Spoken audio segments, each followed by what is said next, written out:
줄 믿습니다. 오늘 이 3부 예배에 함께 하신 여러분 모두를 주의 이름으로 환영하고 또 축복합니다. 하나님께서 오늘 또 이 예배 현장에 우리와 함께 하셔서 우리에게 은혜 풍성히 베풀어 주실 줄 믿습니다. 영상으로 예배에 참여하고 있는 우리 모든 장성의 가족들, 오늘 또 계시는 그 자리에서 정말 마음과 뜻과 정성을 다하여 하나님을 예배하는 귀한 예배자들 되셔서 하나님의 크신 은총을 덧입으시기를 주의 이름으로 축복합니다. 1년 전 2020년 5월에 한국보건사회연구원과 서울대학교 사회복지연구소에서 2019년 한국복지패널 기초분석 보고서라는 것을 발표한 바 있습니다. 이 보고서에는 연로하신 부모님을 모실 책임이 자녀에게 있는지 의견의 동의 여부를 답하라는 그런 설문조사 결과가 실려 있었습니다. 해당 설문은 2019년 2월에서부터 5월까지 전국에 있는 6,331가구를 대상으로 해서 실시되었습니다. 응답자의 23.34%가 자녀에게 부모 부양의 의무가 있다, 또 있어야 한다, 그렇게 응답한 반면에 40.94%는 자녀에게 부모 부양의 책임을 지우는 것이 옳지 않다, 나는 그 의견에 반대한다, 그렇게 응답했다고 합니다. 나머지 35.72%는 동의도 반대도 하지 않는다는 모호한 입장을 취했습니다. 근데 이렇게 모호한 입장을 취한 사람들의 심리 기저를 가만히 살펴보면 부모님을 모시는 것이 도리라는 것은 내가 알고 있지만 현실적으로 형편이 안 되거나 모실 경우 예견되는 어려움을 감당할 자신이 없기 때문에 내가 선뜻 찬성할 수가 없다 하는 그런 의견일 가능성이 높습니다. 이 추정이 맞는다면 모호하게 응답한 35.72%도 결국에는 자녀에게 부모 부양의 책임을 지우는 것에 대해 부정적인 입장을 취하는 쪽으로 가닥을 잡을 수밖에 없다 하는 것입니다. 그런데 이 설문의 결과에서 우리의 눈길을 끄는 또 하나의 중요한 사실이 있습니다. 그것은 바로 부모를 부양함에 있어서 그 책임을 느끼는 정도가 자녀들의 소득 수준과는 아무런 상관이 없더라는 것입니다. 저소득층 가구 중에 43.07%가 부모를 부양할 수 없다, 그렇게 응답을 했습니다.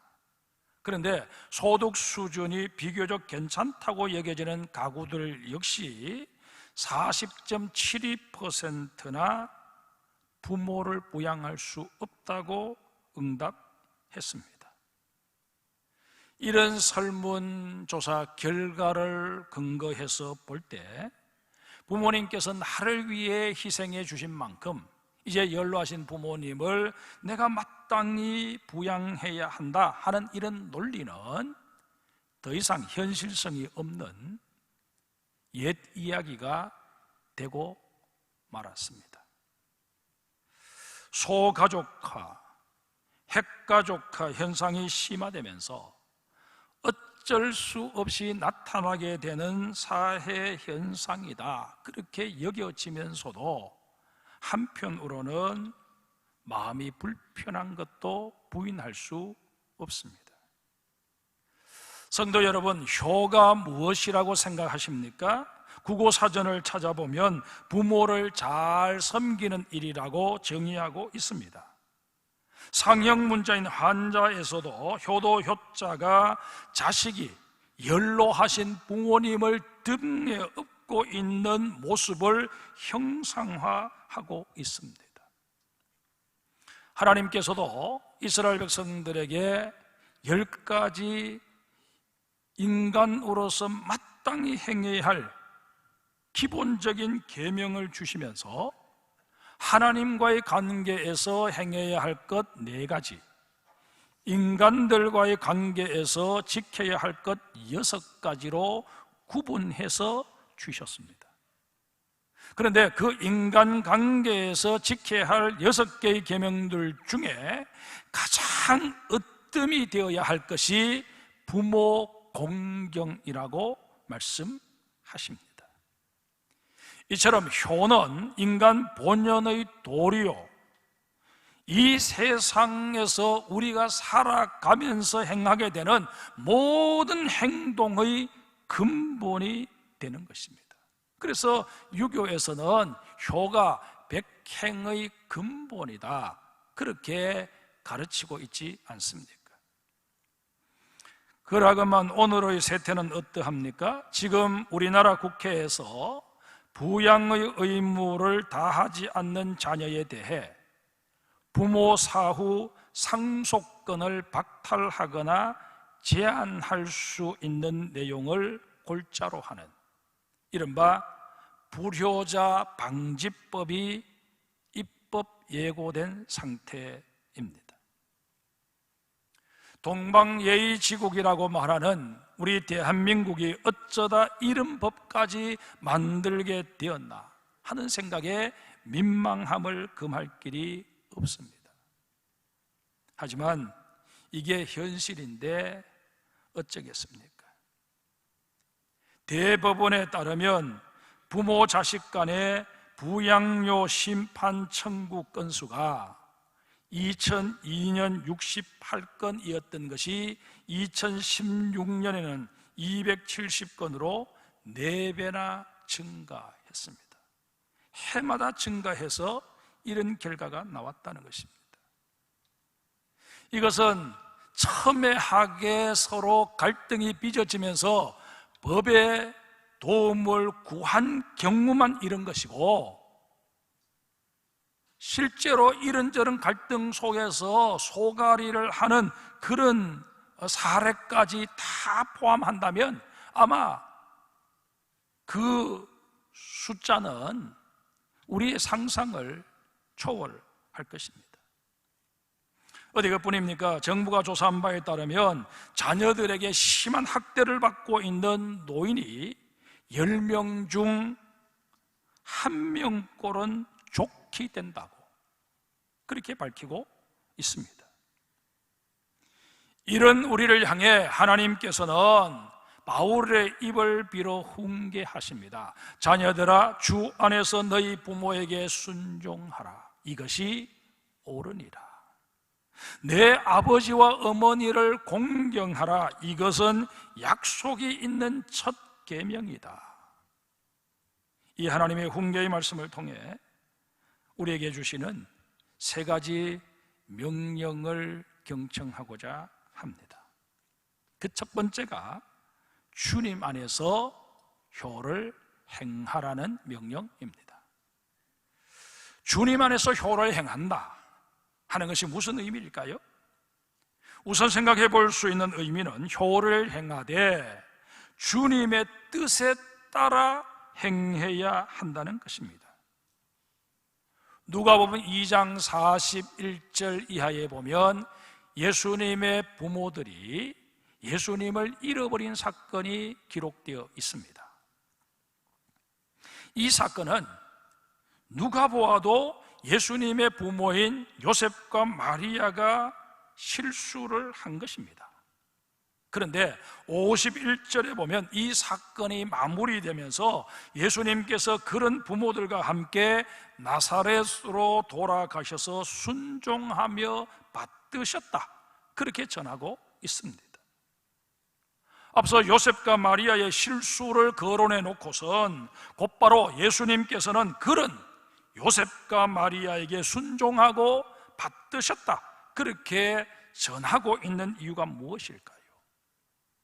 우리는 그 답을 하이델베르크 요리문답 104문에서 찾을 수 있습니다. 거기에 보면 제5계명에서 하나님께서 원하시는 것이 무엇입니까? 라고 질문을 던진 다음 이렇게 답을 정리해주고 있습니다.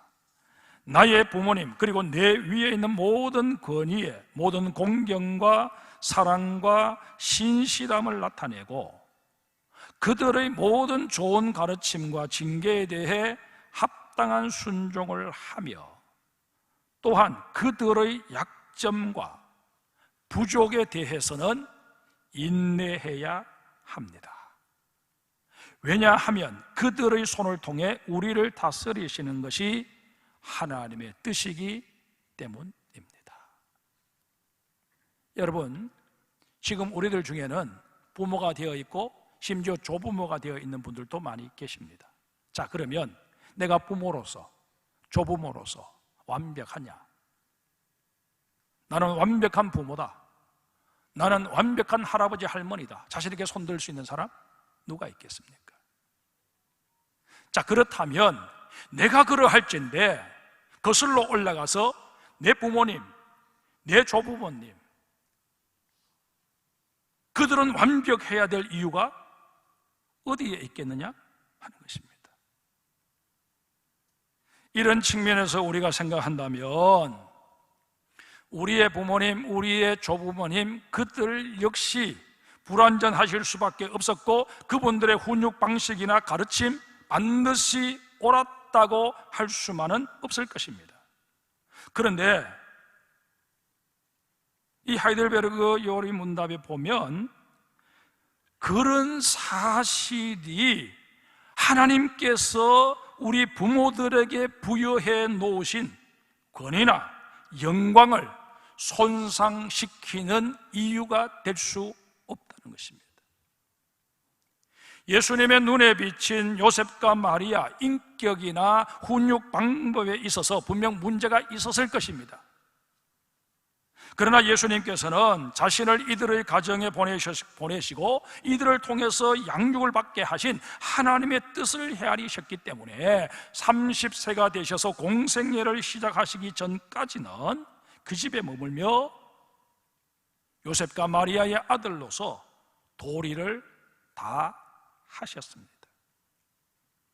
하나님의 뜻이 그러하기 때문에 하나님과 동등하신 예수 그리스도께서도 그 뜻에 순종하셨습니다.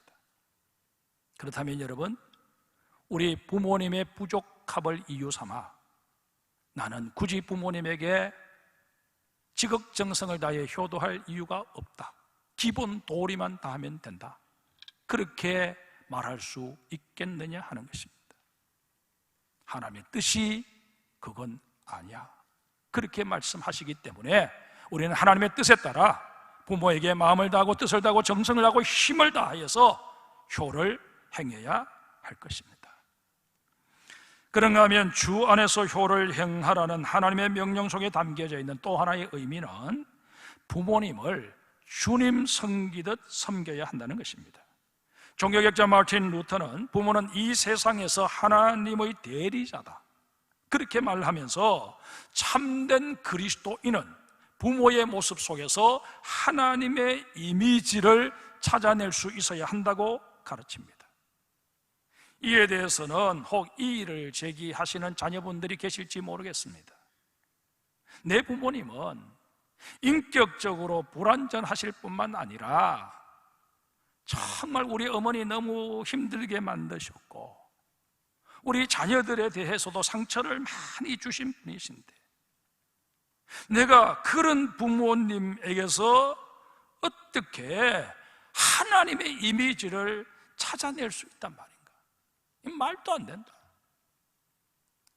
다른 가정의 부모님은 어떨지 몰라도 적어도 우리 부모님, 내가 알고 있는 부모님에게서는 전지전능하신 하나님의 이미지를 찾아낸다는 것이 불가능하다, 그렇게 거부감을 드러낼 수도 있을지 모르겠습니다. 그러나 마르틴 루터는 자신이 집필한 대교리 문답 108번에서 이렇게 밝히고 있습니다.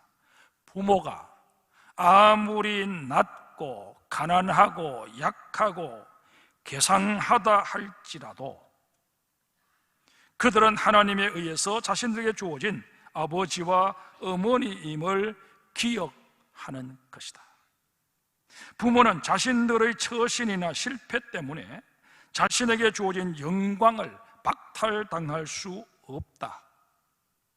그러므로 우리는 서로 부모들이 어떠하다 할지라도 그 인격성으로 판단해서는 아니 되며 그렇게 창조하고 직임을 주신 하나님의 뜻을 새겨야 한다. 그렇습니다. 부모에게 있어서 자녀가 미우나 고우나 내 새끼이듯이 자녀에게 있어 부모님 역시 훌륭하시나 그렇지 못하시나 여전히 나의 부모님이 되어야 마땅하다는 것입니다. 우리가 이런 생각만 가질 수 있어도 효를 행하기가 훨씬 더 용이해질 것이고 우리의 효도 역시 보다 진실되고 아름다울 수 있을 것입니다. 그런데 주 안에서 효를 행하라 하는 말씀 속에 담긴 최고의 의미는 부모님과 나 사이에 하나님의 뜻을 이루어내라는 것입니다. 이해하기 쉽도록 예를 들어 말씀을 드리면 그리스도인인 자녀는 비그리스도인인 부모님에게 복음을 전하기 위해서 자신이 동원할 수 있는 모든 방법을 다 동원해야 한다는 것입니다. 이게 신효, 믿음의 효도이면서 최고의 효도입니다. 우리나라 사람들의 의식을 오늘날까지 지배하고 있는 것은 알게 모르게 유교의 가르침입니다. 그런데 그 유교의 가르침 가운데 삼종지도라는 것이 있습니다. 어려서는 부모님을 따르고 결혼해서는 남편을 따르고 늙어서는 자식을 따라야 한다라는 그런 내용입니다. 이 유교의 가르침은 원래 여성에게 국한된 것이었지만 요즘은 남녀 구분이 없는 듯 합니다. 남자의 경우도 늙으면 결국 자녀의 뜻을 따를 수밖에 없는 것이 현실입니다. 목회를 하다 보면 연세 드신 어르신들께서 늙음하게 교회에 등록하시는 경우를 종종 보게 됩니다. 그런 분들에게 교회에 등록하시게 된 동기가 무엇이냐고 여쭤보면 그분들 가운데 상당수가 이제 내가 자녀들 종교를 따라가야 하지 않겠나 하는 생각에 교회에 등록을 하게 되었다, 그렇게 말씀들을 하십니다. 사도행전 16장 31절에 뭐라고 말씀하십니까? 주 예수를 믿으라, 그리하면 너와 내 집이 구원을 받으리라. 이 말씀에 아멘 하시고 믿지 않는 부모님이라 할지라도 그리스도인 자녀로서 정말 지극정성을 다해 효를 행하시면 그 부모님들이 마음의 감동을 받아 머지않은 장래에 다 주님께로 나와 구원 얻는 역사가 일어나게 될 것이고, 여러분들의 가정은 여러분의 부모로부터 여러분의 자녀 손에 이르기까지 자자손손 하나님을 경배하고 하나님을 의지하는 믿음의 명문 가정으로 전환되어질 것입니다. 이 복의 주인공들이 되시기를 주의 이름으로 축복합니다. 하나님께서 두 번째로 명하시는 것은 부모님께 순종하라는 것입니다. 순종하다에 해당하는 헬라가 히바쿠오입니다. 귀를 기울이다, 받아들이다라는 뜻을 가지고 있습니다. 이에 몰이라고 하는 성서 신학자는 부모에게 순종한다는 것은 주저없는 마음으로 주의하여 듣는 것이라, 그렇게 해석을 합니다. 이런 몰의 해석에 근거해서 제일 먼저 생각해 볼 수 있는 순종의 개념은 부모님의 말씀에 대해 이런저런 토를 달지 않는 것입니다. 저도 돌이켜보면 어머니 생전에 어머니에게 이런 우를 많이 범했던 것 같습니다. 자녀들이 부모님의 말씀에 왜 토를 달게 됩니까? 부모님은 이미 전 세대 사람이어서 현대적인 감각이 없다. 이른바 요즘 흔히 하는 말로 꼰대라는 것입니다. 그러니 여러 가지 시대에 뒤떨어진 생각을 하고 계신다. 그렇게 자녀들은 아예 부모에 대해서 편견을 가져버립니다. 그러다 보니 부모님이 무슨 말씀을 하셔도 은연중에 이것은 이래서 안 되고 저것은 저래서 틀렸다 하는 식으로 심지어 부모를 가르치려고 드는 행동까지 서슴지 않습니다. 물론 우리 부모님들의 말씀이 틀렸을 수도 있고 부모님들이 요구하시는 바가 잘못일 수도 있습니다. 그러나 그것이 부모님의 말씀을 아예 대놓고 무시하고 폄훼해도 좋다는 그런 근거가 될 수는 없습니다. 정말 부모님의 말씀이 아무리 생각해도 경무에 어긋난 것이라면 아버지, 어머니, 제 생각에는 이렇게 하면 좋을 것 같은데 아버지, 어머니 생각은 어떠하십니까? 조심스럽게 재차 부모님께 의견을 여쭙는 식으로 대화를 전개시켜 가야 합니다. 이게 자녀의 도리입니다. 또 하나 생각해 볼 수 있는 것은 효도란 내 방법, 내 기준을 지나치게 고집하지 않는 것입니다.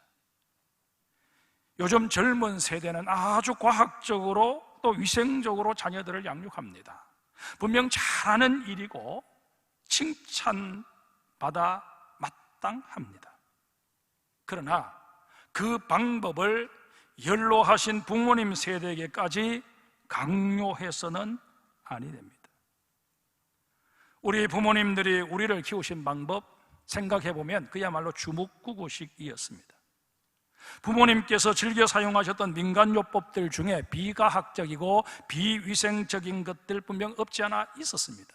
어릴 때 놀다가 다쳐서 들어오면 어머니는 빨리 달려가셔서 장독대에서 된장 한 숟가락 퍼와서 그냥 그 상처난 데 발라주시곤 하시지 않으셨습니까? 분명 비위생적인 방법이었습니다.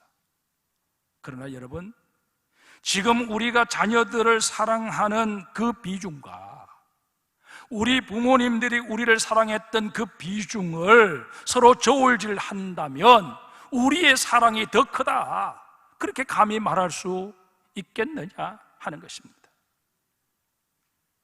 우리는 우리 부모님들의 손에 의해 이렇게 자라 다시 부모가 되고 조부모가 지금 되어 있는 것입니다. 이것은 분명한 사실이기에 그 누구도 부인할 수 없는 것 아닙니까?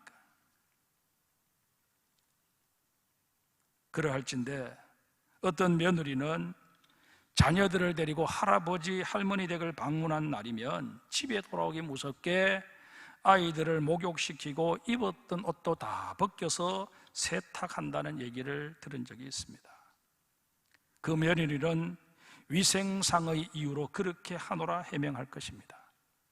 그러나 정말 그 며느리가 생각 있는 며느리라면 자신의 그런 행동이 아이들의 눈에 할아버지, 할머니를 어떤 존재로 비치게 할까 한 번쯤은 헤아려 보아야 할 것입니다. 세 번째로, 하나님께서는 내 부모를 공경하라고 명령하십니다. 공경에 해당하는 헬라가 티마오입니다. 가치를 높이 평가하다, 경의를 표하다, 호의를 가지고 방문하다라는 뜻을 내포한 단어입니다. 우리가 부모님을 공경한다고 할 때 우리가 제일 먼저 가져야 할 마음은 존경심입니다. 하나님의 뜻에 따라 나를 낳으시고 하나님의 대리자가 되어서 나를 양육하셨다 하는 그 사실 하나만으로 부모님은 자녀들의 존경을 받으시기에 충분한 자격이 있으십니다. 간혹 부모님을 향해 내가 낳아달라고 했나요? 낳기만 하면 다입니까?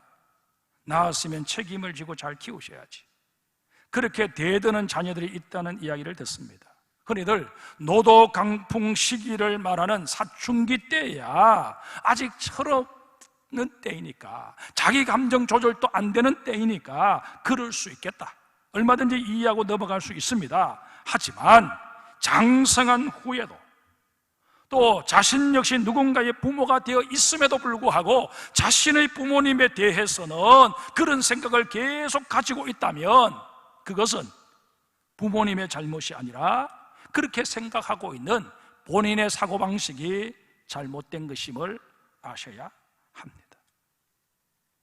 정말 생각이 바른 자녀라면 우리 부모님들이 살아오셨던 그 힘들고 어려웠던 시대의 형편과 여건을 고려해 볼 때 나를 이만큼 키워내신 것만 해도 우리 부모님은 기적의 주인공이다, 그렇게 생각할 수 있어야 한다는 것입니다. 저는 없는 형편에 저희 집 10남매를 저희 부모님들이 다 공부시키고 그렇게 길러내신 것 보면 지금 생각해봐도 어떻게 그럴 수 있으셨을까? 기적이라고 저는 감히 생각합니다. 저희 어머니는 기적의 주인공이라고 저는 감히 말씀드리고 싶습니다. 여러분, 이런 결과를 이뤄내시기까지 부모님이 겪으셔야 했을 그 노고에 우리는 머리 숙여 감사할 수 있어야 할 것입니다. 지난주 초에 저희 집 큰아들 내외와 손녀들 그리고 둘째 아들이 잠시 다녀갔습니다. 아이들이 온 김에 데리고 마트에 들렸는데 제가 들고 있던 물건이 그리 무겁지도 않았는데 빼앗다시피 해서 들고 가는 아들들을 보면서 초등학생 시절 저의 모습을 떠올리게 되었습니다. 저희 아버지 일전에도 말씀드렸던 대로 병약하셔서 자전거 페달을 스스로 밟기에도 기침이 나오셔서 잘 하지를 못하셨습니다. 자전거에 올라앉으시면 누군가가 뒤에서 자전거를 밀어드려야 했습니다.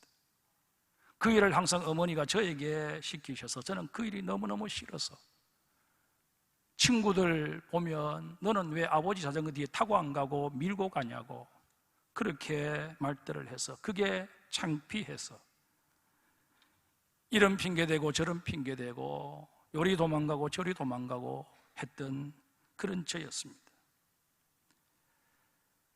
병약하셔도 저에게는 둘도 없는 아버지셨는데, 저를 위해 늘 축복 기도해 주셨던 아버지셨는데, 먹을 것 아껴두셨다가 제가 학교에서 돌아오면 제 손에 쥐어주셨던 그런 아버지셨는데, 초등학교 6학년 여름방학 때 호련히 제 곁을 떠나가셔야 했던 그런 아버지셨는데 내가 왜 그랬을까?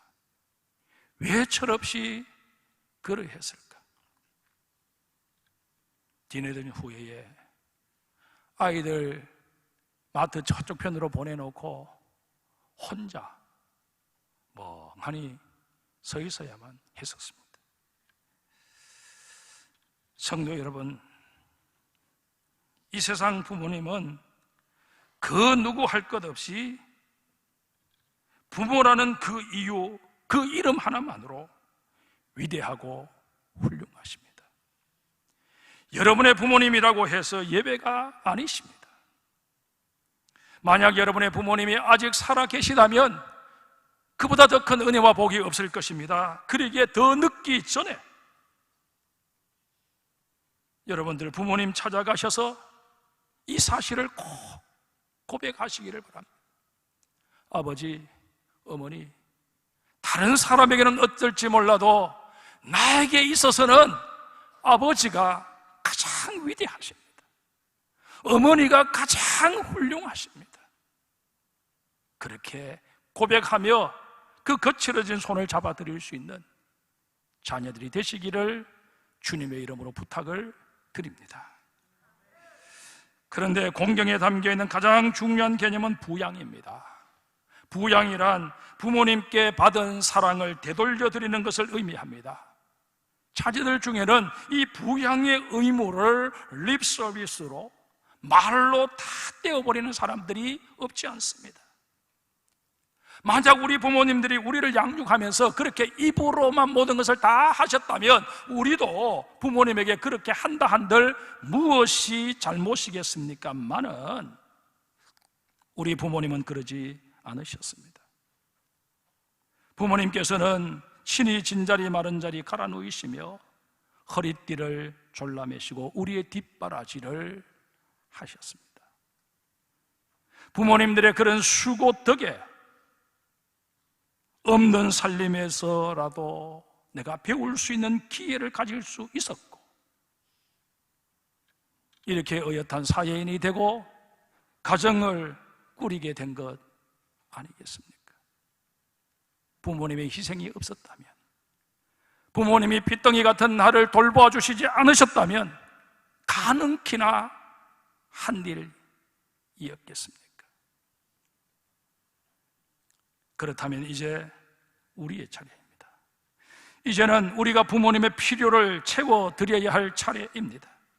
노인분들에게 제일 필요한 것 3가지만 말씀해 보시라고 했더니, 첫째가 돈이고, 2번째가 현금이고, 3번째가 지폐라고 대답을 하셨습니다. 자녀들은 연로하신 부모님께 뭐 돈이 그리 필요하겠나, 그렇게 생각하는 경향이 있습니다. 우리는 이 생각부터 바꿔야 합니다. 물론 사회활동이 뜸해지신 부모님들 큰 돈이 필요하지는 않으실 것입니다. 그러나 불안하지 않을 정도로 부모님 몰래 어디 돈 감추어 두었다가 손자 손녀 오면 그 손에 단돈 얼마라도 쥐어질 수 있는 그런 삶을 살아가실 수 있도록은 해드리는 것이 옳습니다. 여러분, 효도가 거창한 것이 아니라 생각해보면 정말 지극히 상식적이고 일상적인 생활 속에서 가능한 것들임을 깨닫게 됩니다. 우리 부모님들 역시 우리의 형편과 처지 뻔히 아는데 우리에게 억만금을 요구하시겠습니까? 아니면 큰 집을 사달라고 그렇게 요구하시겠습니까? 자주 찾아뵙고 자주 전화드리고 그저 작은 용돈이지만 이번 달에 적게 드려서 죄송하다고 그렇게 말씀드리며 건네주는 그 소소한 행복 속에 우리 부모님들은 아이고, 내가 저놈 고생해서 키운 보람이 있다, 그렇게 말씀들을 하실 것입니다. 근데 여러분, 본문 3절을 한번 보세요. 효도는 자녀들이 마땅히 행해야 할 도리임에도 불구하고 하나님께서는 놀라운 복을 약속하십니다. 어떤 복들일까요? 바로 형통과 장수의 복입니다.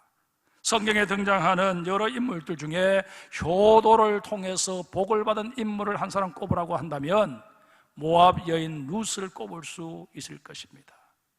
룻은 남편을 사별한 후에 역시 가부가 된 시어머니 나오미를 따라 자기 편에서 볼 때는 이방 나라인 유대 땅 베들레헴으로 옵니다. 모든 것이 낯설고 누구 하나에게 가서 도움을 청할 수도 없습니다. 하지만 룻은 거기서 이삭 줍기를 하면서 시어머니 배에 골지 않도록 만들기 위해 애를 씁니다. 이 모습이 하나님 보시기에 아름답고 선해서 룻은 그 지방의 유지이자 집안 사람인 보아스와 재혼을 하게 됩니다. 보아스는 훗날 다윗의 증조부가 되고 장차 예수 그리스도의 조상이 된 인물입니다. 이로 인해 이방 여인으로서 예수님의 족보에 그 이름이 오르는 영광을 룻이 누리게 됩니다. 사랑하는 성도 여러분, 하나님께서는 룻만 사랑하시는 것이 아닙니다. 여러분과 저도 사랑하십니다. 그래서 우리도 이런 영광을 누리게 하시고 싶으셔서 여러분과 저에게 효를 명하시는 것입니다. 자녀 생활 좀 신실하게 하라고 우리에게 부탁하시는 것입니다. 이 하나님의 뜻에 아멘함으로 하나님의 우리를 향하신 놀라운 계획들을 성취하는 우리 모두가 되어야 할 것입니다. 이제 우리 어버이의 사랑을 다시 한번 떠올려보며 효도를 다짐하는 마음으로 찬송하십시다. 찬송가 577장입니다. 낳으시고 길러주신 어버이의 큰 사랑, 바다보다 넓으시고 산보다도 높은 사랑, 하나님을 경외하신 어버이의 크신 사랑, 내게 주신 크신 은혜 하나님을